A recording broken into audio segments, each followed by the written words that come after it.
JP Bharat live, Bharat की बात JP के साथ। धनबाद जिले के गोविंदपुर प्रखंड क्षेत्र स्थित प्रखंड स्तरीय कृषि उत्थान प्रशिक्षण केंद्र में किसान मेला का भव्य आयोजन किया गया।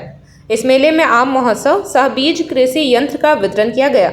प्रखंड स्तरीय कार्यक्रम के मुख्य अतिथि के रूप में शामिल हुए सिंदरी विधायक चंद्रदेव महतो, साथ ही जिला कृषि पदाधिकारी डॉक्टर अभिषेक मिश्रा, प्रखंड विकास पदाधिकारी जहीर आलम, अंचल अधिकारी धर्मेंद्र दुबे सहित कई जनप्रतिनिधि सह किसान भाई मौजूद रहे। इजराइल से ट्रेनिंग करके आए किसान जगदीश रजक ने बताया कि भारत से इजराइल में खेती के मामलों में काफी सजग है और यंत्रीकरण युक्ति कृषि का संसाधन है। यहाँ भी किया जा सकता है। अगर खेती टेक्नोलॉजी तरीके से किया जाए तो किसानों को ज्यादा अनाज का उत्पादन होगा, जिससे किसानों में खुशहाली होगी। वहीं सिंदरी विधायक चंद्रदेव महतो कहें कि गोविंदपुर जल प्राप्त नहर का जिक्र किया, जो किसानों के लिए सिंचाई का वरदान है, लेकिन अभी वो नहर अभिशाप बना हुआ है, जो पूर्ण रूप से नहर संचालित नहीं है, जिस पर भू माफिया के द्वारा अतिक्रमण किया गया। जिसकी मीडिया से बात करते हुए विधायक चंद्रदेव महतो ने कहा कि उस पर जल्द ही काम किया जाएगा। ये लगा हुआ और क्या किसानों के लिए बढ़ावा के लिए सरकार करेगी?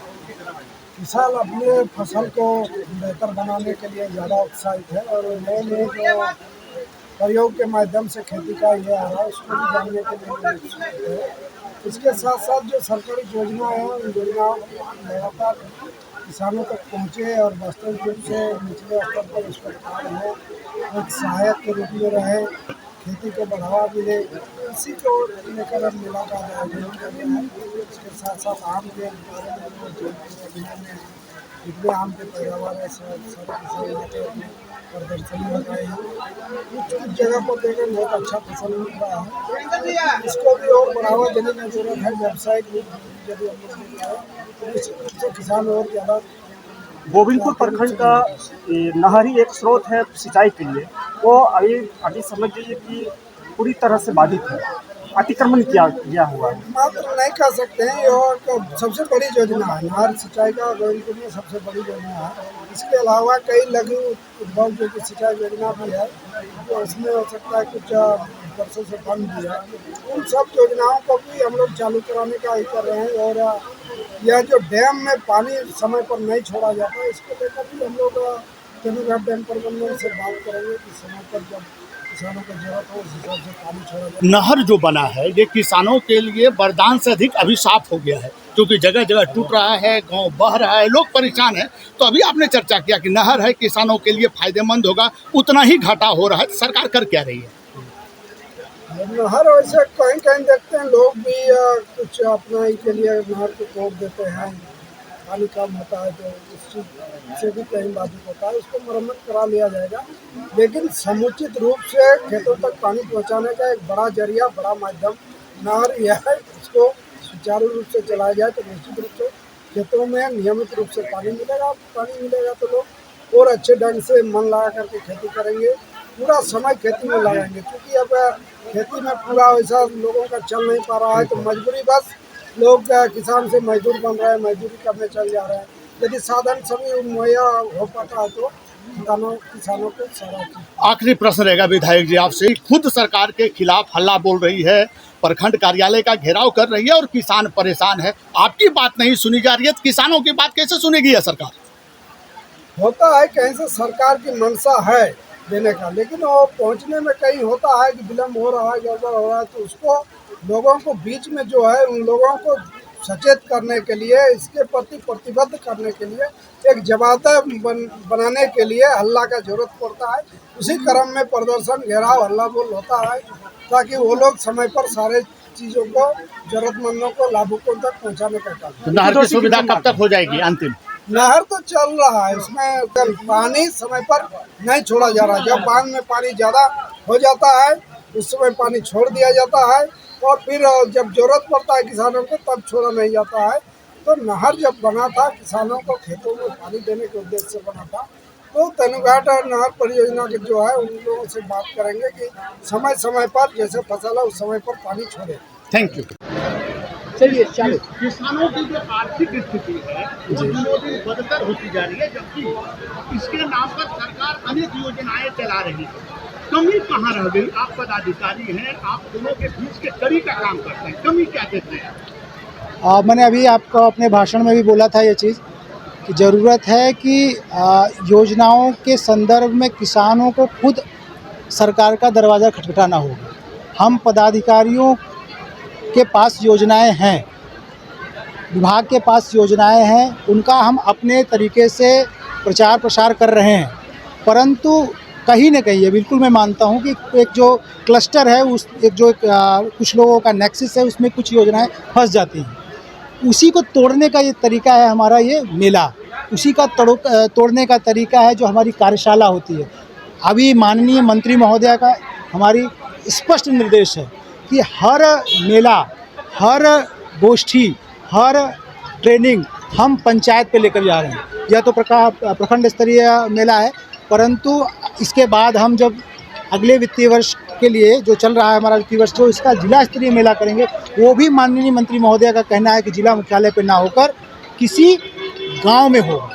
जब गांव में होगा तो उस गांव की जो अपना एरिया है वो उसको कैचमेंट में आएगा। आप जो ये चीज़ कह रहे हैं कि किसान तक कैसे नहीं पहुँचे, जैसे इस पर एक हमने छोटी पहल पहले साल की कि पिछले साल केवल 26 पैक्सों से बीज का वितरण होता था। तो सामान्य सी बात है, वो पैक्स के इर्द गिर्द के एक चुनिंदा किसान रहेंगे जो हर साल बीज पा रहे थे। इस बार माननीय मंत्री महोदया के निर्देशानुसार हमने 20 और नए पैक्स जोड़े हैं। जो नए पैक्स हैं उसमें से 3 पुराने पैक्स को हटाकर और नए पैक्सों को शामिल किया। तो कहीं ना कहीं हम इस तरह माना जाए तो 23 नए स्थानों पर हमारा क्या हुआ, पेंट्रेशन हुआ।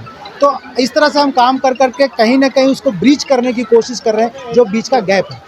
फिर आप ये देखिए, ये प्रखंड स्तरीय मेला था, इसमें हमें ज़्यादा नहीं लेकिन 5-5 कृषक हर प्रखंड से मोलाए। चूँकि ये खरीफ का सीज़न है, बीज वितरण होने जा रहा है।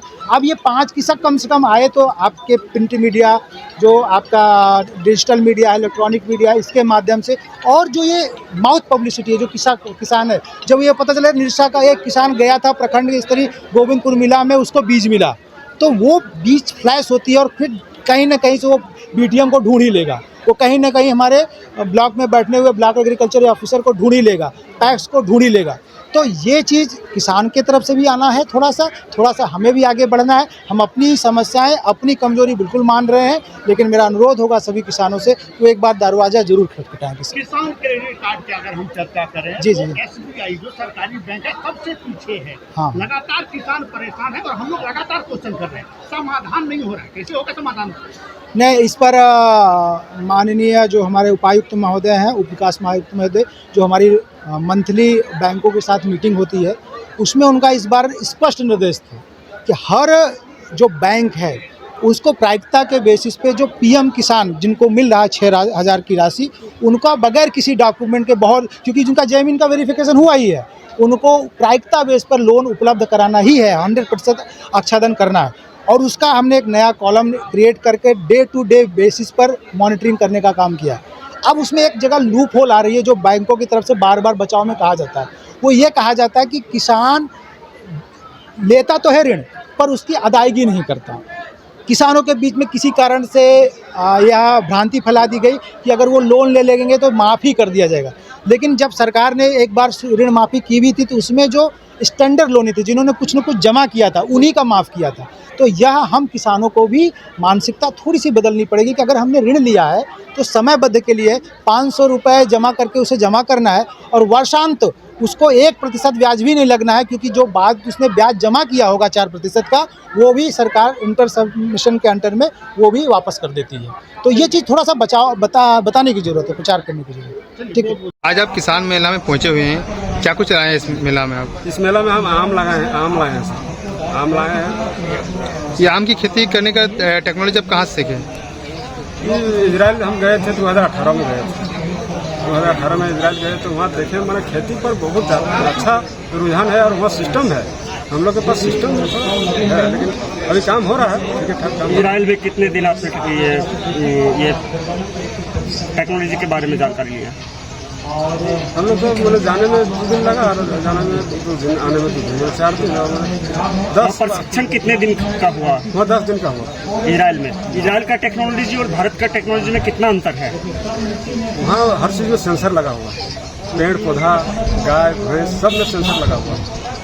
और वहाँ पर मैंने जैसे फल का खेती, जैसे अनार का खेती होता है तो एक जगह में खाली अनार, एक जगह में मान लीजिए कोई चीज़ का होता है, जैसे गाय पशुपालन यदि होता है खाली पशुपालन, तो वहाँ कीबोर्ड बोला जाता है, समूह को कीबोर्ड बोला जाता है, और वही कीबोर्ड के माध्यम से हम लोग करता है। जैसे मान लीजिए हम लोग को जाना है सब्जी की खेती में, तो खाली सब्जी आपको मिलेगा, और वहाँ पर जो है सर किसान को जो है सर मतलब पहले जानकारी देता है कि आप कौन सी लगाइएगा खेती में, मतलब लगाता है जैसे आम लगाता है तो आम का पहले उसको बना दे देता है कंपनी वाला, जब आम लगाइएगा तो रेट पता है।